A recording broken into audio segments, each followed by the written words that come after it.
There's definitely some like serious structural issues on the front. Right. So next door, which I imagine they have the same issues, they had to actually tear that whole thing out and redo the front. So the rest of the house, so that we're gonna need new roof, and there's also gonna be, I imagine, some structural repairs to the roof based on what we can see in there. Right. Finished product will be this type of, like preserve this if we can, and then we'll just do vinyl around the sides. Okay. Important strategy here. Instead of replacing siding around the whole house, what you do a lot of times is you'll take extra special care of the front of the house that gives you curb appeal, adds value to the front of the house. And then around the sides and the back, you might do vinyl. Vinyl's a lot cheaper, really protects the house well. And if you match the color of the front of the house, it still gives you that same upgraded look, but for a lot less money. Pretty much exactly what they've done next door. I think this can be preserved pretty easily. Yeah. Okay, obviously some kind of soffit that looks good with that.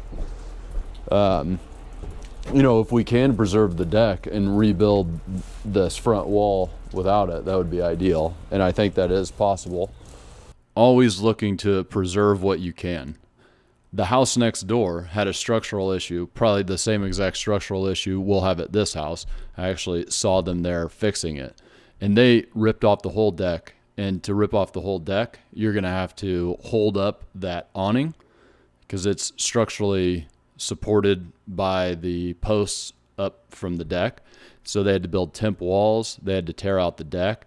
Then they had to go in and fix the whole front wall. And the way that you would fix the front wall generally is you would prop up the whole front of the house by building a false wall in the crawl space right inside of the wall. Then you would tear the whole wall out. You would dig down, put in new footings. You would put in a new block wall, and then you would tear out the temporary supports that you put in. Then you'd have to rebuild the deck. Then you'd have to rebuild the supports to the awning. And that's a lot of time and money. What I'm hoping we would be able to do as an alternative that would still give us structural support is instead of building a false wall on the crawl space on the inside, we would, from the inside of the house through the crawl space, go and build a wall right on the other side of the broken brick wall. And that would work as the new support all the time for the house. So then structural is always about three things. You have, is it still bleeding? So we need to find out what was causing this issue. And then we need to repair that. Usually it's a drainage issue or something like that. And then two, is it structurally sound? So the repair that I just suggested makes it structurally sound. And then the only thing left is three, is it cosmetically appealing? And this is especially important since it's on the front of the house. The brick that you saw is still going to be torn up like it is. Even though the house will be structurally sound, the brick will be torn up. That will make people who are looking to purchase the house or appraise the house think that there's structural repairs that are necessary. So then we'll go back and cosmetically repair it by putting the brick back together, even though it's not necessarily the structural support of the house anymore. This is what you'll see when you walk in. That'll be walled in. Okay. This will be the nice pocket doors. We'll leave that feature, I think, because it looks great. And I really don't want to mess with the structural here if we don't have to, so that'll stay. Note that if I don't have to get into the framing, I'm not going to get into the framing. As soon as you get into the framing, then you're going to have to structurally re-support everything to code. Grandfathering rules are going to go away as soon as you tear into a wall. And so you really don't want to do that. And it really doesn't answer the number one question, which is that going to get me more either sale price or rental per month? And no is the answer to this. It only possibly gives me much more costs. Also note, this is a higher end finish than a lot of the rentals that we might do. This is in a nice neighborhood and it's going to be a higher dollar flip. And so we're making some choices on this project that we might not make on others. We spend a lot more time with design than normal. This will be all open here. The kitchen will be in that corner. So I'm imagining we probably need some kind of island right there. You know, and I would get some measurements because I think the old man will probably need to draw up like how this will fit, just to save you time because he's sitting at home right now. This here will get walled off right here, and that'll be a bedroom up front. Door access right here or right here? I would do it here. Okay. Yeah, and I would say here, except for I think the kitchen will probably, you know. Walled off over there too. Okay, obviously, like with the ceiling, the cheapest way to do it is probably 1/4 inch drywall over the top. However, you know, I don't know how much of this we're gonna have to tear out and such. I mean, you know, the plan is always to save as much as we can. There are different options when you're dealing with a broken up ceiling. In most cases, if you have to tear down the drywall from the ceiling, you're also going to drop down blown in insulation that's most likely up there. And so you really want to avoid doing that because not only do you have the cost of the demo and then re-drywalling the ceiling, you'll also have the cost of cleaning out the blown in insulation, which makes a huge mess. Also, every contractor that you hire is going to hate that. And then you'll have to re-blow in the attic, even though you might have to add some blown in because most older houses aren't done up to code. You'll have to do a lot more in this case. So what we would try to do instead is put 1/4 inch drywall over the top of what's already there. So you're basically putting another layer of drywall. And then there's obviously a third option of repairing the drywall that's there. As you can see on this property, that's not really going to be an option for us. It's much too far gone. By the time you patched in and did all the skimming that you needed to do, it would not be worth it. Yeah, it looks like they did this new ceiling before realizing the leak. Right. Yeah, that's like Yeah. Yeah, I think it was DIY heavy around here. You should also note the importance of working with great contractors. This is Chris that's talking to me here. He's actually part of our team.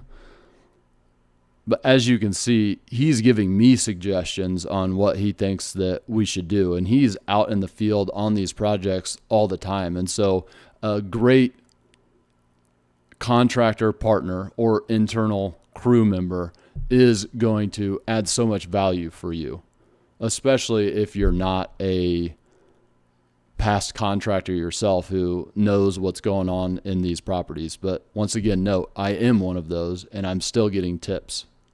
Preserving as much of the chimney stuff as we can because that is a nice feature. And so like this house is going to get a little bit better treatment than most of the rentals. Okay. Like we're going to do hardwoods in here and finish them. I know that you're personally not going to do all that stuff, but you need to know the whole plan. Okay, so this here is also going to be a bedroom, but I think this will not be a door. Okay. This will get walled off. Okay. That will be the entry right here. Man, I have not been able to get that open. But anyway, bear with me. So this will get closed off. That exit will get closed off.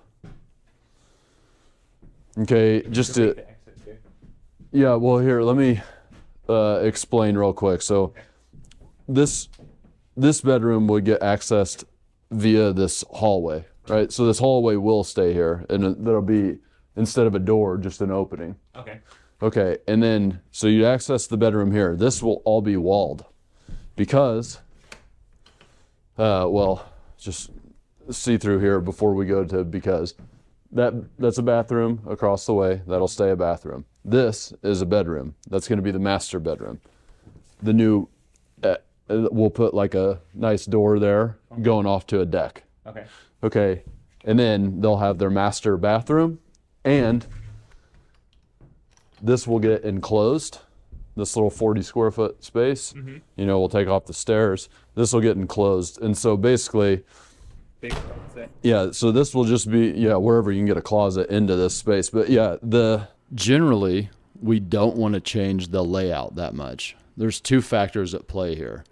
First one that applies to any project is if I can easily add space, that kind of changes the equation. So you see that little 40 square foot deck on the back. Well, the little deck on the back isn't really going to gain me much value. But since that's already got a roof that's structurally sound over the top of it, it's already got a floor system, and I'm already going to have to do a lot of insulating. I'm already going to have to do a lot of mechanical, electrical, plumbing in there. So extending those things out to that extra square footage isn't going to cost me much money. And since I'm already going to be doing siding and all of those things, the little bit of extra isn't going to cost me much. It's not like I have to go out there and pour a new foundation, build a new block wall. It's already ready to go for me. That makes an addition much more enticing. That's one. Two is this is actually a customer's job that we're looking at here. And so I also have some requests from that customer. However, if it was one of my own, I believe that I would treat it mostly the same way. There's some layout changes throughout the master bedroom that we're about to talk about that I probably would avoid. I would most likely leave the layout of the master pretty much how it is, but I would add that extra 40 square feet, maybe even as a closet space. But however much a house sells for per square foot in whatever area you're selling in, well, add that times 40, and that's your new value. That is worth it. A lot of times you won't do an addition because it costs so much per square foot. Depending on the area that you're in, that might not be worth it, especially here when houses might sell for $200-$300 per square foot. Some areas more, some areas less. And to build a small addition costs a lot per square foot. It's not like when you build a whole house and there's a per square foot price. The smaller area has a much higher price per square foot, and usually it's not worth it. And it's definitely not worth it for the hidden cost of the cans of worms you might open. But once again, those cans of worms will already be open on this project. Look at that, dude. So this space is the master. And basically, this whole area here, including that 40 square feet, is some combination of walk-in closet and bathroom. Right. And the typical design that works is like, you're kind of going through a hallway, you got closet on one side or both sides. You're kind of walking through the master, and then the bathroom is at the very back of the space. But once again, we got to take measurements and draw things to make sure that we can fit the tub and shower and all that kind of stuff. And so I would get, a layout to the old man, and he can draw that stuff up, and then we can get it to her to make sure it works. Okay, opening, it's already ready for an opening. We can just put like a glass door there or whatever instead of a, patio door. And then we'll have to build a deck. Note that we, in that 40 square foot addition, are deleting an exit door. And you need to have a back exit door on the house. So we're killing two birds with one stone here. We're adding the patio door out back of the master and doing a little deck with a staircase going down. That gives us egress out the back of the house, and it also adds a nice little feature for the master. One more little quirk is, so you got this bathroom, and on the other side is this little indention, which this indention is not going to be needed for the kitchen, obviously. So, I mean, this is going to get walled off. But what we would like to do is in this space, we would fit bathroom, washer, dryer, and hot water tank. I think that can all get done. Okay. We just have to make sure we have the space once again. If not, we'll have to look for alternate options. But, you know, and then we also still have to fit a vanity in here, remember? So the vanity was there. So we're going to have to do some recalculating. And maybe that does mean that we need to move the hot water heater, or even put in a tankless in the worst case scenario. But there ought to be somewhere in this house that we can. So we're going to have to do some drawing. We're talking about the design of the bathroom very specifically here, if we can fit it all in there. Because there are a lot of rules when it comes to a bathroom and how much space you need for the different appliances, different fixtures. For instance, a toilet needs, you know, there's the pipe that comes out of the ground, the sewer pipe. On each side of that, you're going to need 15 inches from the center line of that sewer line. And that's 15 inches to a finished wall. So not 15 inches to the raw studs, because you'll also be putting drywall there. So that adds usually a half an inch. So you'd need to be 15 and a half inches. I usually do 16 to be on the safe side. And then from the back wall, you need a minimum of 12 or 12 and a half, because you account for drywall. Now, different toilets have different rough ends. So some are 14 inches off the wall and some are 15. Most are 12. And then a good number are 14 as well. And that helps if there's different obstacles in the way of being able to put it at 12. And then a vanity, obviously you want it a certain size, but you also need space in front of it to walk. And then with a tub or a shower, obviously you're constricted by the tub because there's a certain size that a tub is. Almost every tub's the same size. Shower, you can build it however you want. In this case, there's already a shower there, so obviously we don't want to move that. And then with a water heater, you need certain space to meet code. And for a washer and dryer, I don't know these numbers off the top of my head. And obviously you can buy smaller washer and dryers, but any specialty product gets specialty pricing, so you'd want to avoid that. I want to say it's 60 inches is what you need for a washer and dryer. Obviously you can stack them, and then you need half that space. But that's what we're talking about there, is trying to figure out what we can fit in that space, including the little nook around the back that we're going to reframe for. But other than that, you know, the just basic stuff, I would say that instead of just basic lighting in here, I would do some cans. I would do like a fixture or two over what's going to be the island. The old man can design this stuff. You know, a typical like package with I would do the hood vent that goes all the way up. Okay. You know, not like the cheap. Yeah. Yeah. Not like a carbon filter. Right. And I mean, we may even put a stove here in the island and drop one down. These windows will probably have to get shortened, you know, so we can run countertop. Yeah. Base cabinets, top of your countertop are going to be 36 inches high. And you, of course, want the windows to be above that, not going down below the cabinets. So that's what we're talking about there, is putting in new windows to make that work.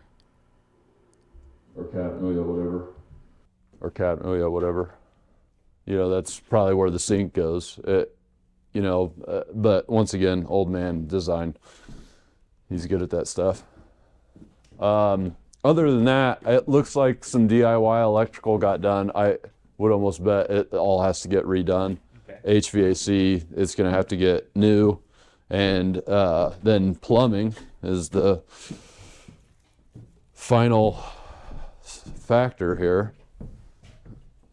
We don't know its status or anything, right?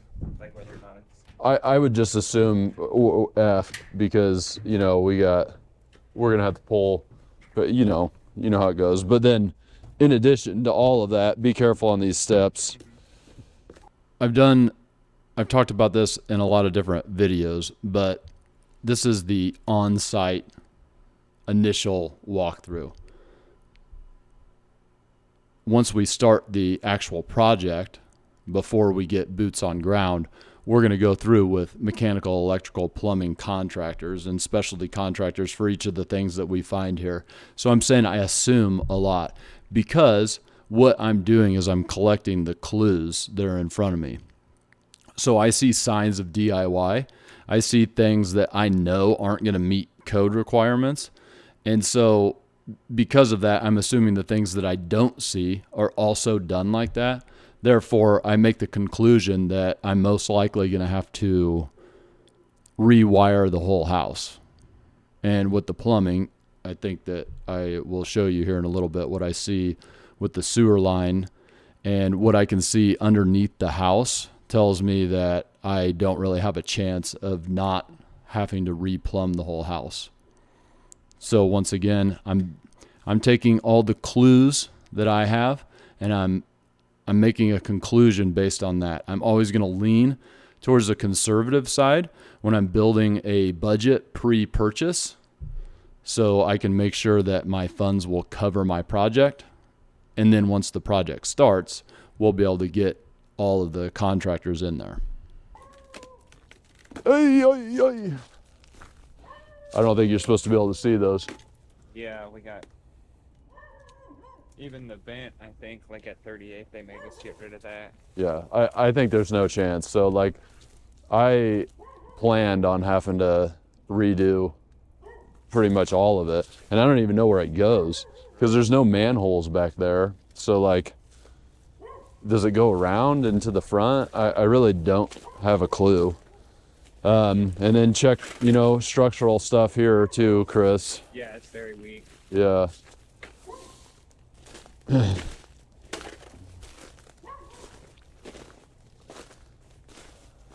So, I mean, yeah, fill in spots like this.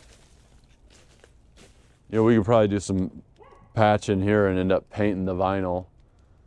God, look at that chimney, man. It's not straight at all. No. The chimney is really bad and dangerous. There's actually two here. I didn't get it in this video. There's another one on the front where that front bedroom with the kitchen is. And the further assessment of those is they are too far gone to be able to repair. And really, people aren't going to use those as wood burning stoves anyway. And the decision we made to best balance the value of the home and the cost for construction is that the one that you just saw there is really bad, and we are going to just tear it down to right below roof level, which we're going to be replacing the roof anyway, so putting decking back is not going to be that big of a problem. And then we are going to either leave it as is in the house and just as a nice feature, or we will put in a ventless kind of non-heat producing type of fireplace insert. And then on the other one, we're actually going to leave the chimney stack because it is in fair shape. It's structurally sound. It needs some tuck pointing. That is where you put mortar back in between the bricks because it's kind of been deteriorated over time, but structurally sound. The other option would be to put gas inserts in. Those are quite a bit more expensive, and this house actually doesn't have gas. And we're most likely going to elect to not bring it in because the expense to run all the gas line is just not worth it. Once again, the question is that going to bring a value increase that is worth it versus the cost of doing the construction? And we decided no in that case. Jesus. We probably need to take a look at that. Right. That's terrifying. That is. Jesus. I know. Fence will be, I would probably just leave the stuff on the sides, but the front will do something cutesy like they did over there. It is worth saying I did use the word cutesy right there, which was a job code, cutesy the front, and we now call it curb appeal on the front. But I talk a lot about the big three. My belief through experience is that there are three big things that sell a house when somebody comes up to look at it to purchase or to rent. And, it's the first three major impact items you see. First is the curb appeal.